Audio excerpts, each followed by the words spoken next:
Freedom from fear എന്ന് പറഞ്ഞാൽ fear കോൺഷ്യസിലിരിക്കുന്ന വ്യക്തിയിലെ കർത്താവ് അതിൽ നിന്ന് പുഷ് ചെയ്ത് സ്വാതന്ത്ര്യത്തിലേക്ക് കർത്താവ് റിലീസ് ചെയ്യുവാനായി ആഗ്രഹിക്കുന്നു. ഈ നിമിഷം യേശുവേ, I am depending on you, ഞാൻ നിന്നിൽ ആശ്രയിക്കുകയാണ്. അതൊന്ന് പറഞ്ഞ്, യേശുവേ ഞാൻ അങ്ങയിൽ ആശ്രയിക്കുക. ഞാൻ എൻ്റെ കഴിവിൽ നോക്കി, എൻ്റെ വിദ്യാഭ്യാസം നോക്കി, എൻ്റെ സ്റ്റേറ്റസ് നോക്കി, എൻ്റെ അനുഭവത്തിൽ നോക്കി, എൻ്റെ കുടുംബത്തിൽ നോക്കി, എൻ്റെ കൂട്ടുകാരെ നോക്കി, കൗൺസിൽ ചെയ്യാൻ പറ്റുന്ന ആൾക്കാരെ നോക്കി. പക്ഷേ ഇവർക്കൊന്നും എന്നെ സഹായിക്കാൻ പറ്റിയില്ല. യേശുവിന് എന്നെ സഹായിക്കാൻ പറ്റുമെന്ന് എനിക്ക് മനസ്സിലായി. ഇവിടെയാണ് നമ്മൾ ഡീവിയേഷൻ ഉണ്ടാകുന്നത്. ഇവിടെയാണ് കർത്താവിലുള്ള ആശ്രയം വർദ്ധിക്കുന്നത്. കർത്താവിലുള്ള ആശ്രയം വർദ്ധിക്കുമ്പോൾ we allow God to work in our life. ഞാൻ യേശുവിനെ, നമുക്കൊരു ഫ്രീ വില്ല് കർത്താവ് നൽകിയിട്ടുണ്ട്.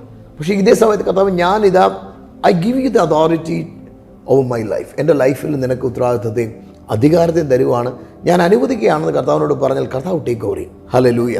കാര്യം കർത്താവ് ആരുടെയും വ്യക്തിത്വത്തെ കർത്താവ് ഹേർട്ട് ചെയ്ത് കയറി വന്ന് പിശാചിന് ഇടം കൊടുക്കരുതാണ് പറയുന്നത്. ഇടം കൊടുക്കരുത്. അവൻ ഇടം കൊടുത്താൽ അവൻ കയറി നശിപ്പിക്കും.